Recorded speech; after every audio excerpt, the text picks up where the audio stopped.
একটা বিশেষ সাবধান বাণীর কথা বলবো, সেটা হলো আজকাল শতকরা 99 জন মানুষ আমরা ওযু করতে গিয়ে একটা গুনাহ করি।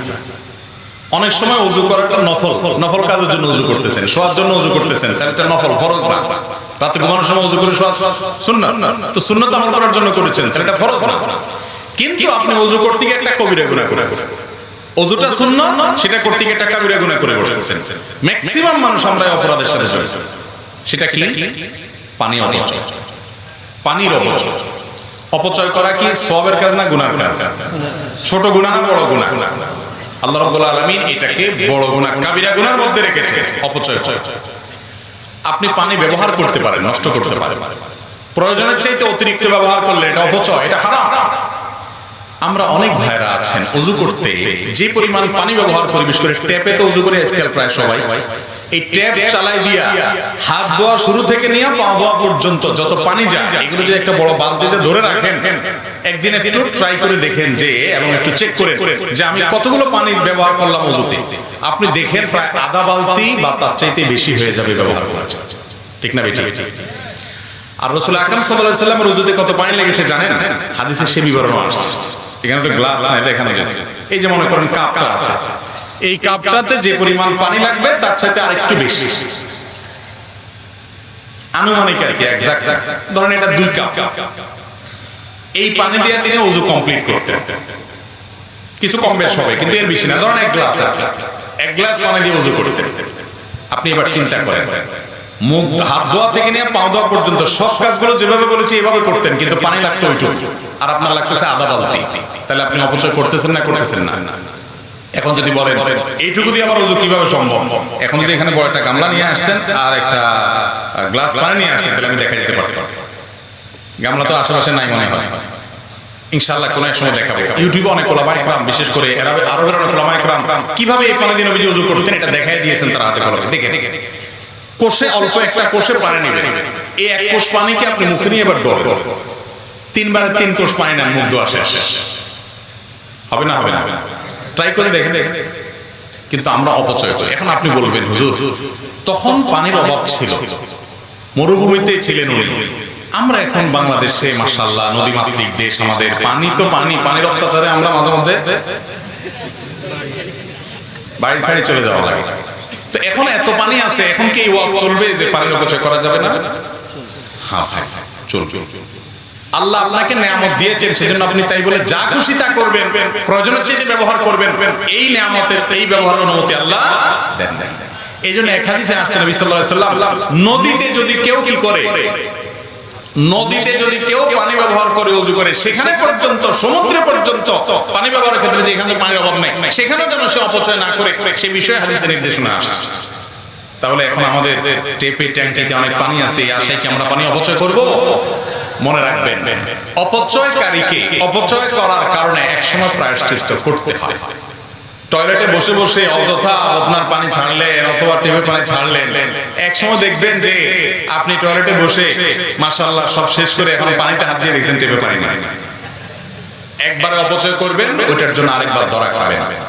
এটা বাস্তবতা, এটা অভিজ্ঞতা যে মানুষ যখন খুব বেশি সীমা লঙ্ঘন করে, আল্লাহ তাআলা তার জন্য তাকে প্রায়শ্চিত্ত দুনিয়াতে ভোগ করানো অনেক ক্ষেত্রে। মেসওয়াক গুরুত্বপূর্ণ জিনিস। ওযুতে শুরুতে আপনি কি করবেন? মেসওয়াক করবেন। মেসওয়াক তো এখন আমাদের আর নাই, হারায় গেছে। কয়জনের পকেটে মেসওয়াক আছে দেখাতে পারবেন? এখন একজনে হাত তুলছেন, 2 জন, আর হয়তো 2-4 জন হবে। মেসওয়াক নাই। ভালো করে শুনে রাখেন, নবী করিম সাল্লাল্লাহু আলাইহি সাল্লাম বলেছেন, লাউলা আন আশুক্কা আলা উম্মতি লা আমারতুহুম বিসওয়াক, যদি আমার উম্মতের জন্য মেসওয়াকটাকে আমি কঠিন মনে না করতাম, আমি মেসওয়াক করাটাকে আবশ্যক ফরজ ওয়াজিব করে দিতাম, অর্ডার জারি করে দিতাম যাতে সবাই মেসওয়াক করে। কারণ মেসওয়াক এটা মুমিনের জন্য, ঈমানদারের জন্য অনেক উপকারী একটা জিনিস। এটা শুধুমাত্র দাঁত পরিষ্কার করে না, এটার সাথে অনেক কিছু সম্পর্ক আছে, ঈমানের সম্পর্ক আছে। ঈমানে মৃত্যু যে আমলগুলোর মাধ্যমে হয়, সে আমলগুলোর মধ্যে থেকে একটা হলো মেসওয়াক। মেসওয়াক বেশি বেশি করার মাধ্যমে মৃত্যুর সময় ঈমান নিয়ে যাওয়ার তৌফিক নসিব হয়। প্রিয় নবী সাল্লাল্লাহু আলাইহি ওয়াসাল্লামের জীবনের শেষ আমল কোনটা জানেন? একবারে শেষ আমল, যারপর আর কিছু করতে পারেন নাই, নিঃশ্বাস বন্ধ হয়ে আল্লাহর কাছে চলে গেছেন, রফিকে আলার সাথে সাক্ষাৎ করতে গেছেন, সেই শেষ আমলটা ছিল মেসওয়াক। নবী করিম সাল্লাল্লাহু আলাইহি ওয়াসাল্লাম আয়েশা রাদিয়াল্লাহু তাআলা আনহা কোলে মাথা রেখে তিনি যখন অসুস্থ, মৃত্যু শয্যায় শায়িত, মারা যাওয়ার ঠিক আগ মুহূর্তে, ওয়াফাতের ঠিক আগ মুহূর্তে তার মেসওয়াকটা দিয়েছেন আয়েশা রাদিয়াল্লাহু তাআলা আনহাকে। এটাকে চাবায়া যে নরম করবেন এই শক্তিটা তার শরীরে ছিল না, তারা দুর্বল হয়ে গেছেন। তখন আয়েশা রাদিয়াল্লাহু তাআলা আনহা নিজের চাবায়া সেটাকে নরম করে নবী সাল্লাল্লাহু আলাইহি ওয়াসাল্লামের হাতে তুলে দিয়েছেন। তিনি সেই মেসওয়াক করেছেন। এই মেসওয়াক করতে করতেই এরপর দুনিয়া থেকে চলে গেছেন। কত গুরুত্বপূর্ণ আমল হলে নবী সাল্লাল্লাহু আলাইহি ওয়াসাল্লাম জীবনের শেষ আমল এটা হয়। আর ইবলিস এখন আমাদের থেকে এই আমলটাকে এমন ভাবে বিদায় করেছে, হাজার হাজার মানুষের মধ্যে দু চারজন মেসওয়াক তারা করে না, ওযু করে নামাজ পড়ে কিন্তু মেসওয়াক করে। ভাইরা আমার, আমাদের দাঁতের যে নার্ভ গুলো আছে এগুলোর সাথে ব্রেইনের একটা সম্পর্ক আছে। মেসওয়াক এটা করার মাধ্যমে আল্লাহ রাব্বুল আলামিন বান্দার ব্রেইনে ঈমানকে তরতাজা রাখেন। এবং এটা নিয়ে বেশ কয়েকটা গবেষণা আছে, দারুণ দারুণ কিছু গবেষণা আছে। এই গবেষণাগুলো আমি যাদের প্রতি খুব আস্থা রাখি, এরকম কিছু ভাইরা আমাকে পড়ে তার নির্যাসটা জানিয়েছেন। আমি তাদের উপরে ভরসা, তাদের উপর আস্থা রেখে আমি সেই আর্টিকেল গুলো সম্পর্কে টুকটাক আরো জানার চেষ্টা করেছি। করার পরে আমার কাছেও পরিষ্কার হয়েছে তাই যে মিসওয়াকের সাথে মানুষের ঈমানের মৃত্যু নসিব হওয়ার একটা সম্পর্ক অনেক সুনিবিড় আছে। আমরা ব্রাশ করি, করেন আপনি ব্রাশ? আমরা আজকাল আঠালো খাবার খাই, চকলেট খাই, এমন কিছু খাই যেগুলো 1400 বছর আগে মানুষরা খেতেন না। সেই হিসাবে আমরা ব্রাশ করি, পেস্ট ব্যবহার করেন। কিন্তু মেসওয়াকটা ছাড়বেন না। মেসওয়াকটা এটা শুধুমাত্র দাঁত পরিষ্কার করা না, এটা দাঁত পরিষ্কার করা ছাড়াও এর স্পিরিচুয়াল অনেক পাওয়ার, এর আধ্যাত্মিক অনেক পাওয়ার, স্পিরিচুয়াল অনেক পাওয়ার আছে যেটা আমরা বুঝি না।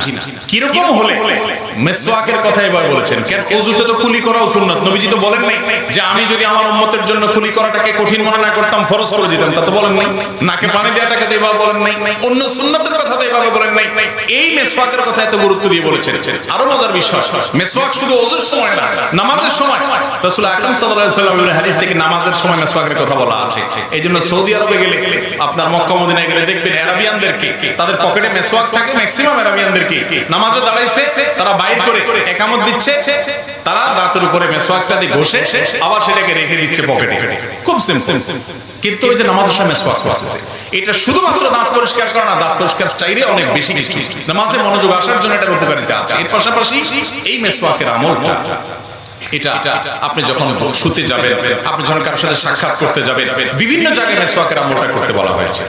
এই যে মেসওয়াকের আমলটা, এটা আজ হারিয়ে গেছে আমাদের থেকে। ওযুর সময় মেসওয়াক করাটা বিশেষভাবে সুন্নাত। করব তো ইনশাআল্লাহ।